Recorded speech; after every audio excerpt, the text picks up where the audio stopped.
കോൺഗ്രസ് എംപിമാർ മത്സരിച്ചാൽ എന്താണ് കുഴപ്പം? ആർക്കാണ് കുഴപ്പം? ഇന്ന് നമ്മൾ ചർച്ച ചെയ്യുവാൻ ആഗ്രഹിക്കുന്ന വിഷയം, വരാൻ പോകുന്ന നിയമസഭാ തെരഞ്ഞെടുപ്പിൽ കോൺഗ്രസ് എംപിമാർ മത്സരിച്ചാൽ എന്താണ് കുഴപ്പം, ആർക്കാണ് കുഴപ്പം എന്നാണ്. ഒനിഡ ടിവിയുടേതാണെന്ന് തോന്നുന്നു വളരെ ശ്രദ്ധേയമായ ഒരു പരസ്യവാചകമുണ്ട്. അസൂയ മൂത്ത അയൽക്കാരൻ്റെ ദിവാസ്വപ്നങ്ങൾ എന്ന്. യഥാർത്ഥത്തിൽ എംപിമാർ മത്സരിക്കാൻ പാടില്ല എന്ന് ആഗ്രഹിക്കുന്ന ഏറ്റവും പ്രധാനപ്പെട്ട വ്യക്തി എന്ന് പറയുന്നത് മറ്റാരുമല്ല, വി ഡി സതീശനാണ്. കാരണം അപ്രകാരം കൊള്ളാവുന്ന എംപിമാർ മത്സരിക്കുകയും അവർ ഉജ്ജ്വല വിജയം നേടി നിയമസഭയിലേക്ക് വരികയും ചെയ്താൽ തൻ്റെ കാര്യം കട്ടപ്പുകയാകും.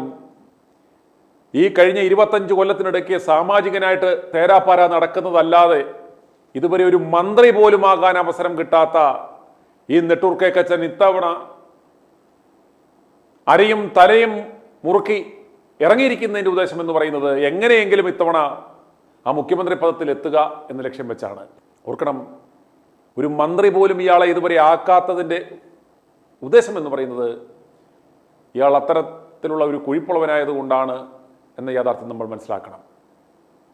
അതുകൊണ്ട് ഇപ്പോൾ ഒരു അലിഖിത നിയമം പോലെ കോൺഗ്രസിൽ ഇരുന്ന് എല്ലാവരും പറയുന്നുണ്ട്, എംപിമാർ മത്സരിക്കരുത്, എംപിമാർ മത്സരിക്കരുത്, എംപിമാർ മത്സരിച്ചാൽ എന്ത് സംഭവിക്കും?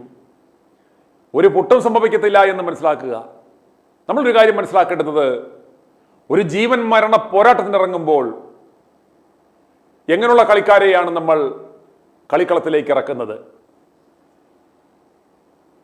നമ്മുടെ ബന്ധുത്വം നോക്കിയാണോ? അവരുടെ കുടുംബ മഹിമയോ തറവാട്ട് മഹിമയോ നോക്കിയാണോ? അതോ വേറെ ഏതെങ്കിലും ആളുടെയെങ്കിലും റെക്കമെൻഡേഷന്റെ ബേസിലാണോ? അതല്ലെങ്കിൽ വേറെ ചില മാനദണ്ഡങ്ങൾ നോക്കിയാണോ? അല്ല. ഒരു നല്ല മത്സരത്തിൽ, ഒരു ജീവൻ മരണ പോരാട്ടത്തിന് ഇറങ്ങുമ്പോൾ ഏറ്റവും ബാറ്റിൽ ഫിറ്റഡായ, ഏറ്റവും പ്രഹരശേഷിയുള്ള, ഏറ്റവും വിജയസാധ്യതയുള്ള നല്ല ആളുകളെയാണ് നമ്മൾ ആ ടീമിലേക്ക് എടുത്ത് ആ ടീമിനെ മത്സരത്തിലേക്ക് ഇറക്കുന്നത്.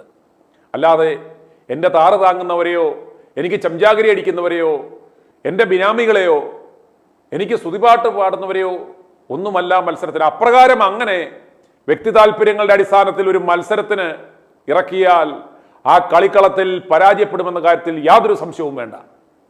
ഇത് തിരഞ്ഞെടുപ്പിലും ബാധകമല്ലേ? എന്നെ ശ്രമിക്കുന്ന ലോകമെമ്പാടുമുള്ള ഓരോ മലയാളികളും സ്വയം ചോദിക്കേണ്ടുന്ന ചോദ്യമാണ് ഇത്. വരാൻ പോകുന്ന നിയമസഭാ തെരഞ്ഞെടുപ്പിലും ബാധകമല്ലേ? ഏറ്റവും മികച്ച ഒന്ന് ഓർക്കണം, ഈ കോൺഗ്രസ് പ്രസ്ഥാനത്തെ സംബന്ധിച്ചിടത്തോളം കഴിഞ്ഞ 10 കൊല്ലമായി ചൊറിയും കുത്തി ഇവന്മാർ കരക്കിരിക്കുകയാണ്. ഒരു ഔട്ട് പെറുക്കുവാനുള്ള ഒരു അവസരം പോലും ഇല്ലാതെ കാണികളെ പോലെ ഇവന്മാർ കരക്കിരിക്കുകയാണ്. അതിലും പരിതാപകരമായ ഒരു അവസ്ഥ കേരളത്തിലെ ജനങ്ങളുടെ എന്ന് പറയുന്നത്, ഇവിടെ ഒരു പ്രതിപക്ഷമില്ലാതായിട്ട് 10 വർഷമായിരിക്കുന്നു. ഇവിടെ ഒരു പ്രതിപക്ഷമില്ല. പിണറായി വിജയന് പൂന്തു വിളയാടുവാനുള്ള സകല അവസരങ്ങളും ഉണ്ടാക്കി പിണറായി വിജയന്റെ സകല കള്ളക്കമ്മട്ടകളുടെയും കമ്മീഷൻ അടിച്ച് ആ കമ്മീഷൻ പറ്റി കന്റോൺമെന്റ് ഹൗസ് സെറ്റിൽമെന്റുകളുടെയും ഡീലുകളുടെയും ഇടനിലയുടെയും ഇടത്താവളമാക്കി മാറ്റിയിരിക്കുന്ന ഒരു നട്ടലില്ല പ്രതിപക്ഷ നേതാവ്. കഴിഞ്ഞ 10 കൊല്ലം ഇവിടെ ഒരു പ്രതിപക്ഷമില്ലാത്തത് കൊണ്ടാണ് ഇത്രയും പിണറായി സർക്കാരിനോട് ജനങ്ങൾക്ക് അമർഷവും വെറുപ്പും തോന്നുവാൻ കാരണം ഇവിടെ നട്ടലുള്ള ഉശിരുള്ള ഒരു പ്രതിപക്ഷ നേതാവ്, ഒരു പ്രതിപക്ഷമോ ഉണ്ടായിരുന്നുവെങ്കിൽ അനങ്ങാൻ പെടത്തില്ലായിരുന്നു. ഇവിടെ എന്താണ് സംഭവിക്കുന്നത്? എന്ത് സംഭവിച്ചാലും എന്ത് ചെയ്താലും പ്രതികരണശേഷിയില്ലാത്ത ഒരു പ്രതിപക്ഷവും പ്രതിപക്ഷ നേതാവും. ആ ശേഷിയില്ലാത്ത വരി ഉടച്ച വണ്ടിക്കാളയെ പോലെ നിന്ന ഈ കേക്കച്ചൻ എന്ന് പറയുന്ന വി ഡി സതീശൻ, ഇവനാണെന്ന് പറയുന്നത് ഞങ്ങൾക്കൊരവസരം തന്നാൽ ഞാനിവിടെ ഒലത്തും എന്ന്. ഇത് കണ്ട് കേരളത്തിലെ ജനങ്ങൾ ചിരിച്ചു മറിയുകയാണ്. കഴിഞ്ഞ 30 കൊല്ലമായി നീ ഇവിടെ ഒലത്തിയിട്ടും ഒന്നും ഉലർന്നില്ലല്ലോ എൻ്റെ കേക്കച്ച എന്ന ചോദ്യമാണ് കേരളത്തിലെ ജനങ്ങൾ ചോദിക്കുന്നത്. വീണ്ടും നമ്മുടെ സബ്ജക്റ്റിലേക്ക് വരികയാണ്. ഇവിടെ എംപിമാർ, കോൺഗ്രസ് എംപിമാർ നിയമസഭാ മത്സരത്തിന് മത്സരിക്കരുതെന്ന് ആരാണ് പറയുന്നത്? എന്തുകൊണ്ടാണ് പറയുന്നത്? അതിൻ്റെ ഗുണങ്ങളും ദോഷഫലങ്ങളുമാണ് നമ്മൾ ചർച്ച ചെയ്യുവാൻ ആഗ്രഹിക്കുന്നത്. എന്നെ ശ്രമിക്കുന്ന കേരളത്തിലെ ഓരോ സമ്മതിദായകരും മനസ്സിലാക്കേണ്ടുന്ന ഒരു കാര്യം എന്ന് പറയുന്നത്, ഇപ്രകാരം ഒരു അലിഖിത നിയമം ഉണ്ടാക്കിയത് ഇവിടുത്തെ കസേരമോഹികളായ ചില മുതിർന്ന നേതാക്കന്മാരാണ്. അതാരൊക്കെയാണ്? വി ഡി സതീശനും രമേശ് ചെന്നിത്തലയും ഒക്കെ അടങ്ങുന്ന ഈ തമ്മിലടി വീരന്മാർ. ഇവന്മാർ തമ്മിലൊരു ധാരണ എത്തി. ഒരു കാര്യം ചെയ്യും, നമുക്ക് തമ്മിലൊരു അണ്ടർസ്റ്റാൻഡിങ്ങിൽ എത്തിയാൽ, അല്ലെങ്കിൽ പകുതി പകുതി വെച്ചു മാറിയാൽ, എന്തെങ്കിലും ഒരു ഡീൽ ഉണ്ടാക്കിയിട്ട് നമുക്കൊരു ഒറ്റക്കെട്ടായിട്ട് നമുക്കൊരു തീരുമാനത്തിൽ നിൽക്കാം. എം പിമാർ ഇവിടേക്ക് വരേണ്ട. അതെന്തുകൊണ്ടാണ്? വന്നാൽ ഞങ്ങളുടെ കളസം കീറും. അതുകൊണ്ട് ഞങ്ങൾ പിന്നീട് കുറേ കാലമായല്ലോ നടക്കാൻ തുടങ്ങിയിട്ട്, അതുകൊണ്ട് ഞങ്ങൾക്കും അവസരം വേണ്ടേ? എന്നാൽ കേരളത്തിലെ ജനങ്ങൾക്ക് വേണ്ടുന്നത് തമ്മിൽ ഭേദം. ഇപ്പോൾ ചോദ്യം ഉയർത്തുന്നത് ആരാ? വി ഡി സതീശന്റെ PR ടീം, വി ഡി സതീശന്റെ കള്ളപ്പണം മുടക്കി, കോടികൾ മുടക്കി PR ചെയ്യുന്ന സംഘം ഇപ്പോൾ കേരള സമൂഹത്തോട് ചോദിക്കുന്ന ഒരു ചോദ്യമുണ്ട്. അതെന്താണ്? തമ്മിൽ ഭേദം ആരാണ്? ഇവിടെയുള്ള സകല ഓന്തുളുക്കികളെയും മണകുണാഞ്ചന്മാരെയും ഈ സത്തെടുത്ത കൊത്തുക്കളായ ഈ കിളവന്മാരെയും കാണിച്ചിട്ട് ഇവന്മാർ ചോദിക്കുന്നത് തമ്മിൽ ഭേദം ആരാണ്? ആരെയൊക്കെ കാണിച്ചിട്ടാ? കണ്ണു പഴുത്ത് തൂങ്ങി വീങ്ങി താഴെ വീഴാറായ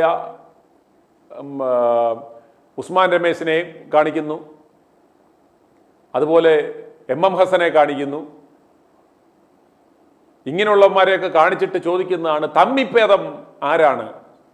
കേരളത്തിലെ ജനങ്ങൾക്ക് തമ്മിഭേദമായിട്ടുള്ള തൊമ്മിയെ അല്ല, മിടുക്കനായ ഈ കേരളത്തിനൊരു നാഥൻ വേണം. ഏതെങ്കിലും ഒരു ഏകാധിപതിയോ കുടുംബത്തിൽ പിറക്കാത്തവനോ പഴയ മണീച്ചെയിൻ തട്ടിപ്പുകാരനോ തന്തയ്ക്ക് പുറത്തുക്കാത്തവന്മാരോ ഒന്നുമല്ല കേരളത്തിലെ ജനങ്ങൾക്ക് ഒരു മുഖ്യമന്ത്രിയായി, ഒരു നായകനായി ഈ നാടിന് ആവശ്യം വേണ്ടുന്നത്. നല്ല മിടുക്കരായ നല്ല ഒരു നേതാവിനെയാണ് നമുക്ക് ആവശ്യം. അതുകൊണ്ട് ഇവിടെ മറ്റു മാനദണ്ഡങ്ങളൊന്നുമല്ല വേണ്ടുന്നത്. ഇവന്മാർ അവിടെ പോയി 20 ലോക്സഭാ സീറ്റുകളിൽ 18 ഇത്തവണ UDF-നുണ്ടായി, 1 LDF-നും 1 BJP-ക്കും. ഈ 18 സീറ്റുമായി ഇവന്മാർ ഡൽഹി പോയിട്ട് എന്നാ പുട്ടുണ്ടാക്കും ഈ കേരളത്തിന് വേണ്ടി? ഇവന്മാർ ഡൽഹിയിൽ പോയി വായിൽ വലിയ പഴവും തിരികെ വെച്ച് മിണ്ടാതെ മോദിയുടെ മുന്നിൽ കുനിഞ്ഞു നിന്നിട്ട് ഇറങ്ങി വരുന്നതല്ലാതെ ഈ കേരളത്തിലെ ജനങ്ങളെ വിഡ്ഢികളാക്കുവാൻ ഒരു സെറ്റർ വിട്ട് ഒരു കടലാസ് കഷ്ണവും പിടിച്ച് എന്തെങ്കിലുമൊക്കെ വിഷയം വരുമ്പോൾ പാർലമെന്റിന്റെ കക്കൂസിന്റെ മുന്നിൽ നിന്ന് ഒരു സെൽഫി എടുത്തിടുന്ന ഈ മോന്മാരെ കൊണ്ട് കേരളത്തിലെ ജനങ്ങൾക്ക് എന്തെങ്കിലും പ്രയോജനമുണ്ടോ? അതല്ല, ഇവന്മാർ 18 പോയി അവിടെ ഡൽഹിയിൽ പോയി എന്തെങ്കിലും ഒലത്തുപോകും? ഒരു പുട്ടും നടക്കത്തില്ല. ഇവന്മാരെ കൊണ്ട് ഒരു ചുണ്ണാമ്പും അവിടെ നടക്കത്തില്ല. കാരണം അവിടെ മോദിയാണ് ഭരിക്കുന്നത്. ഇവന്മാർക്ക് അവിടെ ഒന്നും ചെയ്യാൻ സാധ്യമല്ല. ഇവന്മാർ അവിടെ പോയാലും ചുമ്മാ മനസ്സിലാകാത്ത ഭാഷയിൽ ഇവന്മാർ പുറകിൽ പോയി ഡൽഹിയിൽ പോയിരുന്ന് ഇവന്മാർ ബാറ്റയും തിന്ന് ഡൽഹിയിലൂടെ ഇതുപോലെ സ്പായിലൊക്കെ ഒന്ന് പോയി കറങ്ങി സുഖിച്ച് തണുപ്പ് കാലത്ത് ചെറുത് 2 അടിച്ച് 5 കൊല്ലം സുഖിച്ചു വരും എന്നുള്ളതല്ലാതെ ഈ നാടിന് ഇവന്മാരെ കൊണ്ട് യാതൊരു പ്രയോജനവുമില്ല. പിന്നെ കോൺഗ്രസ്സുകാർക്ക്, പഴയ കോൺഗ്രസ്സുകാരന്മാർക്കൊന്ന് ആശ്വസിക്കാം, ഞങ്ങൾ 18 ഡൽഹിക്ക് ജയിപ്പിച്ചയച്ചു, ഒരു കാര്യവുമില്ല.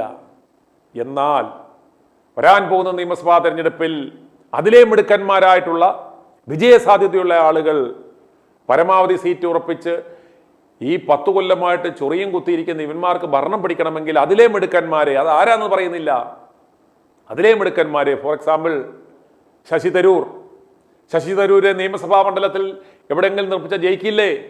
ജയിക്കും.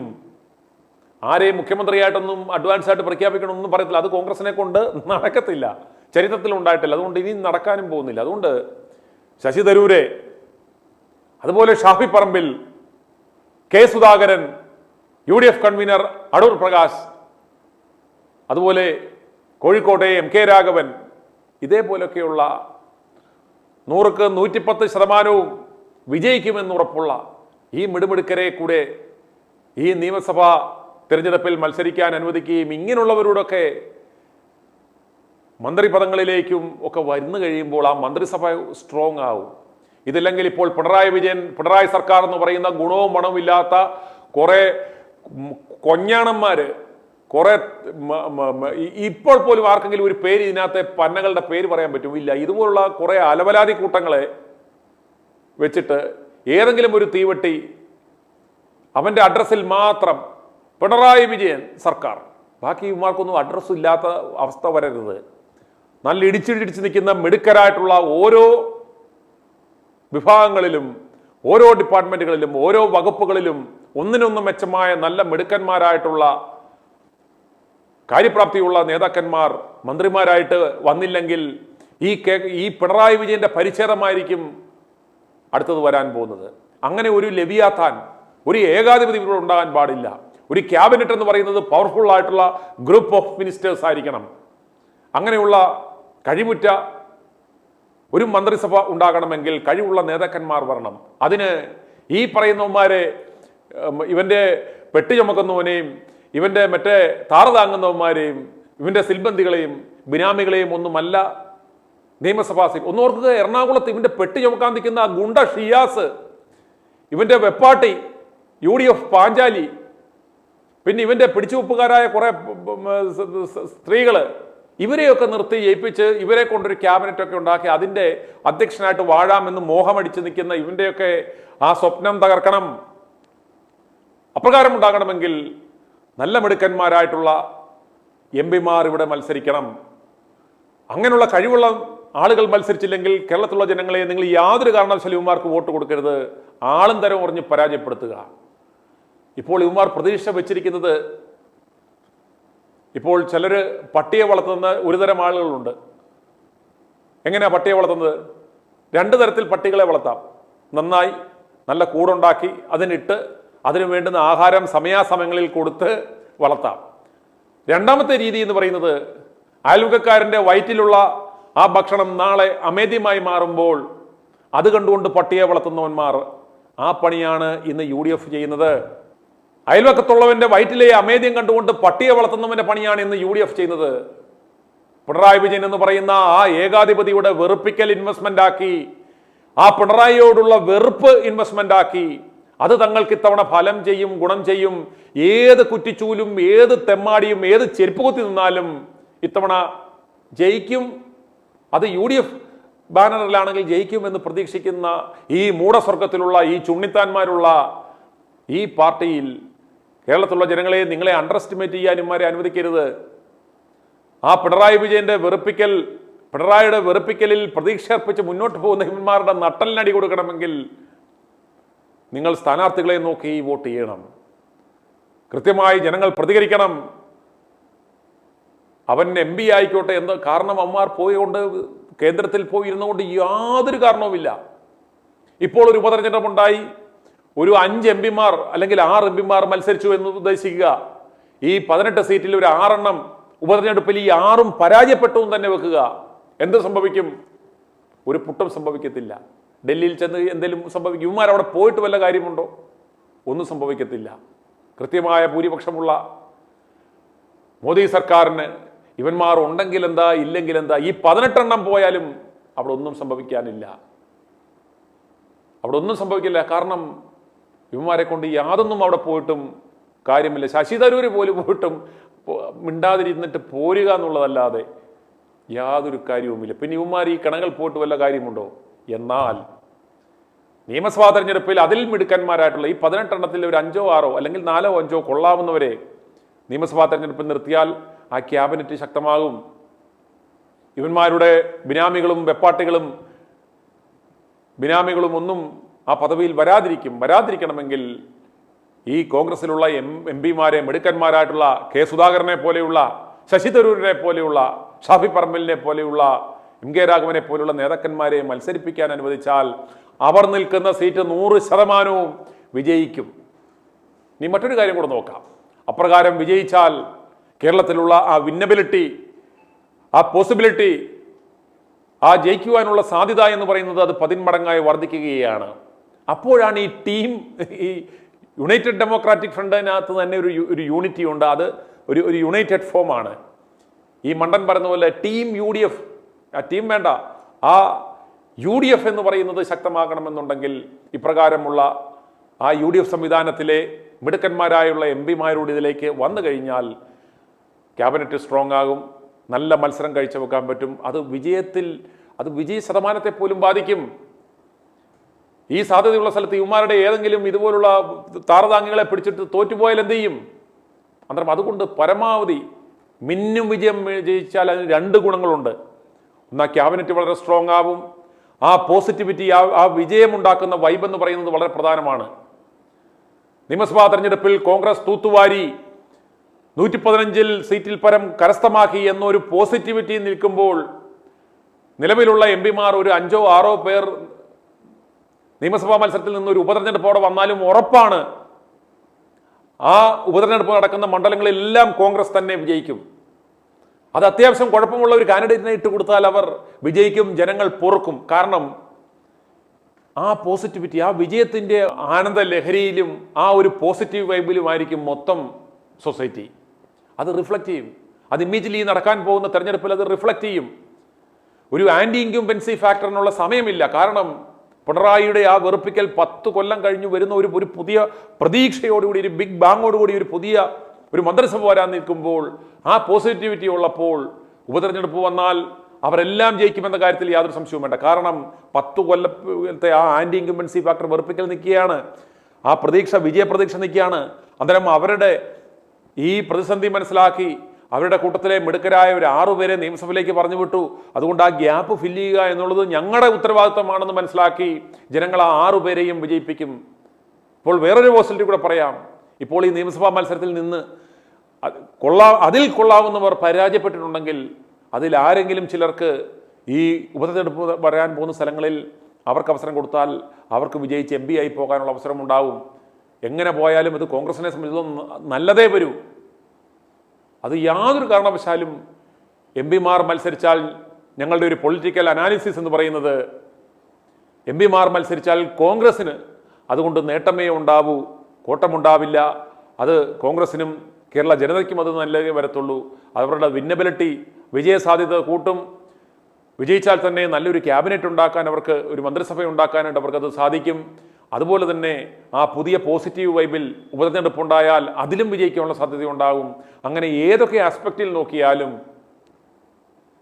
ഏത് ആംഗിളിൽ നോക്കിയാലും അത് UDFന് ഗുണമേ വരൂ MP മത്സരിച്ചാൽ എന്നാണ് ഞങ്ങളുടെ സ്റ്റേക്ക്. ഇത് സമ്മതിക്കാത്തത് ആരാണ്? ഇവിടുത്തെ കസേരമോഹിയായ VD സതീശനെ പോലെയുള്ള, രമേശ് ചെന്നിത്തലയെ പോലെയുള്ള അല്പന്മാർ മാത്രമേ ഇതിനെ എതിർക്കത്തുള്ളൂ. കാരണം ഇവർ വന്നാൽ ഇവന്മാരുടെ ചീട്ട് കീറും എന്ന കാര്യത്തിൽ യാതൊരു സംശയവും വേണ്ട. അതുകൊണ്ട് കേരളത്തിൻ്റെ നന്മയെ കരുതി, UDFൻ്റെ നന്മയെ കരുതി കൊള്ളാവുന്ന MP ബാക്കിയുള്ള എല്ലാ അന്നേരം ഇവർ പറയും അങ്ങനെയാണെങ്കിൽ ബാക്കിയുള്ള എല്ലാ MP മത്സരിക്കുന്നത്. അതിനകത്തെ അവർക്ക് തന്നെ അറിയാമല്ലോ, അതിനകത്തെ കിണകൾ ആരൊക്കെയാണെന്ന് അമ്മമാർക്ക് തന്നെ അറിയാം. അതിനാണ് പറയേണ്ടത് പാർട്ടിക്ക് ഒരു കഴിവുള്ള, ഒരു നട്ടലുള്ള ഒരു KPCC പ്രസിഡന്റ്, അല്ലെങ്കിൽ ഈ പ്രസ്ഥാനത്തിന് ദേശീയതലത്തിൽ നട്ടലുള്ള ഒരു അധ്യക്ഷൻ ഉണ്ടാണെങ്കിൽ അയാൾ പറഞ്ഞേനെയും ഇന്ന ആളുകളൊക്കെ കൊള്ളാം, ബാക്കിയുള്ളവർ മോശമാണെന്നല്ല. You have to wait. ഈ സമയത്ത് ഈ മത്സരത്തിൽ as a team captain I would like to decide that ഇവരൊക്കെ കളത്തിലിറങ്ങട്ടെ, ബാക്കിയുള്ളവർ അവിടെ നിൽക്കുക എന്ന് പറയാൻ ആംബിയറുള്ള ഒരു നേതാവ് ഇതിനകത്തുണ്ടെങ്കിൽ ഇത് നടക്കും. ഇത് ഗുണവും മണവും ഇല്ലാത്ത ചുക്കിനും ചുള്ളാമിനും കൊടുത്ത ഗണേശന്മാരെ പിടിച്ചിരുത്തിയിട്ട് അയ്യോ ഇത് സംഭവിച്ചാൽ ഇതെല്ലാം കൂടി ഇടിഞ്ഞു വീഴും, ബാക്കിയുള്ള എല്ലാവരുടെ പ്രക്ഷോഭമുണ്ടാക്കും എന്ന് പറയുമ്പം അത് നിന്റെ കഴിവില്ലായ്മയാണ് എന്ന് മനസ്സിലാക്കണം. പ്രൊവൈഡഡ് UDFനൊരു നേതൃത്വമുണ്ടെങ്കിൽ, കോൺഗ്രസിനൊരു നേതൃത്വമുണ്ടെങ്കിൽ, ഒരു ടീം ക്യാപ്റ്റൻ ഉണ്ടെങ്കിൽ, ആ team captain for the sake of the betterment of the team he should decide ആരൊക്കെ മത്സരിക്കണം എന്ന്. ആ ലിസ്റ്റ് പ്രഖ്യാപിക്കുമ്പോൾ കമാന്നുരക്ഷരം വേറെ ആരും പറയില്ല. അതുപോലൊരു ഏബിൾ ലീഡർഷിപ്പാണ് ഇത് ചെയ്യുന്നതെങ്കിൽ.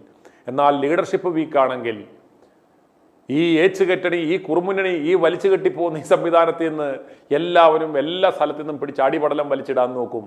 അതുകൊണ്ടാണ് പറയുന്നത് ഇവിടെ ഒരു KPCC പ്രസിഡന്റ് ഉണ്ടായിരുന്നെങ്കിൽ ഇത് തെരഞ്ഞെടുപ്പിൻ്റെ പടിവാതിക്കൽ എത്തി നിൽക്കുമ്പോൾ ആലോചിക്കേണ്ടുന്ന കാര്യമല്ല.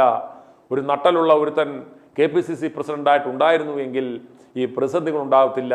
ഇത്തരം കാര്യങ്ങളിൽ സൂട്ടബിളായിട്ടുള്ള തീരുമാനമെടുക്കുവാൻ സാധിക്കുമായിരുന്നു. പ്രിയമുള്ളവരെ, നമ്മൾ ഇനി വരും ദിവസങ്ങളിൽ, വരും മണിക്കൂറുകളിൽ വളരെ സുപ്രധാനമാണ്. നമ്മൾ ഏറ്റവും കൂടുതൽ പ്രൊപ്പഗേറ്റ് ചെയ്യേണ്ടുന്ന, ചർച്ച ചെയ്യേണ്ടുന്ന, നിങ്ങൾ പരമാവധി പോസ്റ്റുകൾ ഇടേണ്ടുന്ന, ഷെയർ ചെയ്യേണ്ടുന്ന വിഷയം എന്ന് പറയുന്നത് ഇതാണ്. കോൺഗ്രസ് MP മത്സരിച്ചാൽ എന്താണ് കുഴപ്പം? ഒരു കുഴപ്പവുമില്ല. അതുകൊണ്ട് ഈ പ്രസ്ഥാനത്തിനും ഈ നാടിനും നല്ലതേ വരൂ എന്നതാണ് നമുക്ക് പ്രൊപ്പഗേറ്റ് ചെയ്യേണ്ടത്. i2i News, an eye for truth. i2i News subscribe ചെയ്തിട്ടില്ലാത്തവർ ഇപ്പോൾ തന്നെ സബ്സ്ക്രൈബ് ചെയ്യുക. നോട്ടിഫിക്കേഷൻ ലഭിക്കുവാൻ ബെൽ ബട്ടണും അമർത്തുക.